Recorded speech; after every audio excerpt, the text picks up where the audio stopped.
სასამართლო კლანის ბოსების წინააღმდეგ ბრიტანული სანქციები მყისიერად აღსრულდა სანქცირებულ პირებს უკვე დაებლოკათ საბანკო ანგარიშები, რაც ნიშნავს იმას, რომ ისინი ვეღარ შეძლებენ ამ ბარათებით სარგებლობას და მათ წინააღმდეგ დაწესებული სანქციები საქართველოს ბანკებმაც, რომლებიც მომსახურებას უწევდნენ ლევან მურუსიძეს და მიხეილ ჩინჩალაძეს, ავტომატურად გაუქმდნენ, რადგან საქართველოს ბანკები ლონდონის საფონდო ბირჟაზე ოპერირებენ და თუ ისინი არ დაემორჩილებოდნენ დიდი ბრიტანეთის მიერ დაწესებულ სანქციებს, თავადაც აღმოჩნდებოდნენ სანქციების ქვეშ.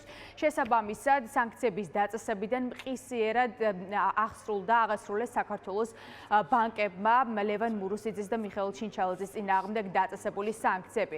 ბუნებრივია მათ წინააღმდეგ, ვინც არ აღასრულებს და არ დაემორჩილება საერთაშორისო სანქციებს, დიდ ბრიტანეთს აქვს სხვადასხვა ბერკეტი, ნებისმიერი პირი, ვინც რაიმე ფორმით კორუფციულ გარიგებაში ან ფინანსურ გარიგებაში შევა სანქცირებულ პირებთან თავადაც აღმოჩნდებიან სანქციების ქვეშ და დიდ ბრიტანეთს მათ წინააღმდეგ აქვს დამატებით სხვა მკაცრი ბერკეტები, როგორც ფულადი ჯარიმები, ასევე ციხეც ემუქრება ყველა იმ ადამიანს, ვინც მაგალითად სანქცირებულ პირს დაეხმარება, რომ თავი არიდოს საერთაშორისო სანქციებს ან რაიმე ფორმით მათთან ფინანსურ გარიგებაში შევიდეს. შესაბამისად, ეს ადამიანები უკვე ვეღარ შეძლებენ საბანკო მომსახურებას და შეიძლება ითქვას, რომ ბიძინა ივანიშვილმა მათი გადარჩენა ვერ შეძლო, ისევე როგორც ვერც ეროვნული ბანკის მოვალეობის პრეზიდენტის მოვალეობის შემსრულებელმა ნათია თურნავამ, რომელმაც სანქცირებული პირების გადასარჩენად ჯერ კიდევ რამდენიმე წლის წინ ფარცხალაძის სანქცირების დროს გამოსცა ბრძანება, რომლის მიხედვითაც იმ შემთხვევაში აღსრულდებოდა სანქციები, თუ სასამართლო კლანის ბოსები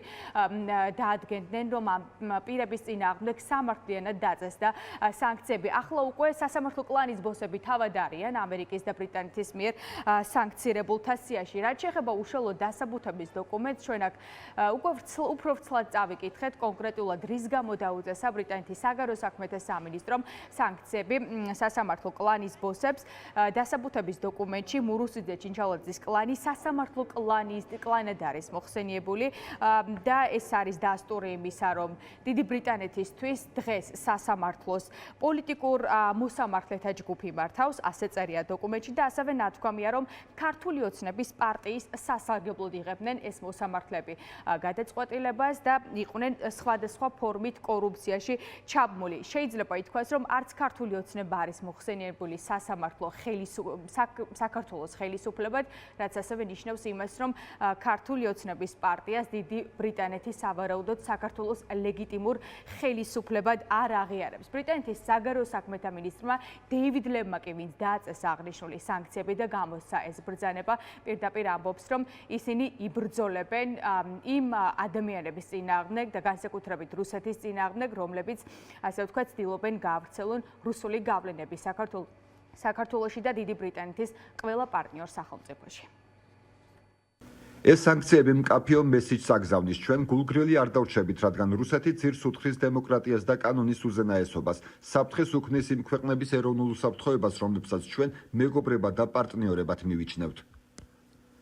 ამ სახის მზაკრულ კორუფციას შეუძლია შეარყიოს ჩვენი საზოგადოების საფუძვლები და გახსნას კარი რუსეთისთვის და სხვა მავნე აქტორებისთვის, რათა გააფართოვონ თავიანთი გავლენა და დათრგუნონ ჩვენი მეზობლებისა და დიდი ბრიტანეთის სტაბილურობა.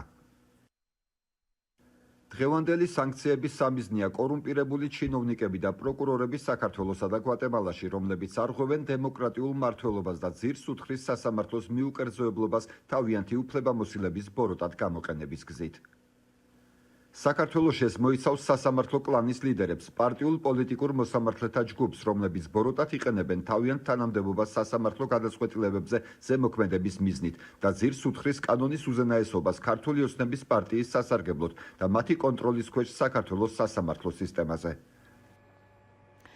ახლა დიდი ბრიტანეთის სანქციების სამიზნეა ყველა ის მოსამართლე, ვინც კლანის დაკვეთებს ასრულებს და გამოაქვს ხელისუფლების სასარგებლო გადაწყვეტილებები, ის მოსამართლეები, რომლებიც სინდისის პატიმრებს უკანონოდ უშვებენ ციხეში და ასრულებენ მურუსიძე ჩინჩალაძის პირდაპირ დაკვეთებს. ეს უნდა იყოს პრაქტიკულად სიგნალი მათთვის, თუ რა მოელის თითოეულ მოსამართლეს სამომავლოდ იმ შემთხვევაში, თუ ისინი გააგრძელებენ ხელისუფლების დაკვეთის შესრულებას. ყოფილი მოსამართლეები პირდაპირ ამბობენ, რომ რომ სასამართლო სისტემა დღეს ერთი ადამიანის ხელშია, სასამართლო სისტემის დამოკიდებულების ბრალია ის, რომ დღეს საქართველოში მნიშვნელოვანი დემოკრატიული უკუსლოა და ნებისმიერმა მოსამართლემ უნდა იფიქროს იმაზე, რა მოელით მათ სამომავლოდ იმ შემთხვევაში თუ ასეთ ქმედებებს გააგრძელებენ.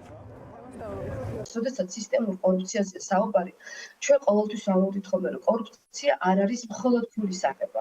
და ჯერ ერთი ესეც ძალიან კარგადაა ცნობილი, რომ ისინი მდიდარი ადამიანები არიან და მათი ფინანსური სარგებელი და მათი მდგომარეობა არის როგორც ვთქვით, განსხვავებული. და სულ ვამბობთ, რომ მათი სარგებელი არის თუნდაც ის დაუშვათ ვის დანიშნავენ თანამდებობაზე. როდესაც მურუსიძის თანაშემზე ხდება მოსამართლე, ეს არის მურუსიძისთვის სარგებელი, იმიტომ რომ ის გარანტიებს იღებს ამით, რომ საბოლოო ჯამში სალომე მისი, ასე ვთქვათ, ყოფილი თანაშემწე მოსამართლე მიიღებს, ასე ვთქვათ, ის გადაწყვეტილებას, რომელიც პოლიტიკურ თანხმდროში იქნება, ინტერესებში იქნება ხელისუფლებასთან და ისე მურუსიძესთან. ან უადო დანიშნებით მურუსიძე იღებდა სარგებელს. აი ეს არის სამწუხარო და ვინც არ მოსწონდა თუშობნეს სისტემიდან, ვინც მოსწონდა თან ნაკლებად, ასე ვთქვათ, საფრთხის შემცველი იყო მათი დანიშვნა, მათ ნიშნავდნენ თანამდებობაზე და შემდეგ ამწესებდნენ უადოდ. დღეს სასამართლო ხელისუფლებას ჭირს, ეს არის სავალალო მდგომარეობა, ეს არის სწორედ საქართველოს დემოკრატიის უკუსლის მთავარი მამოძრავებელი, იმიტომ რომ ქართული ოცნება ვერ გაბედავს ვერცეთ მის ნაბიჯს, რო არა სასამართლო ხელისუფლების აი ასეთი მდგომარეობა, რომელიც სრულიად მიტაცებული არის ქართული ოცნების მიერ.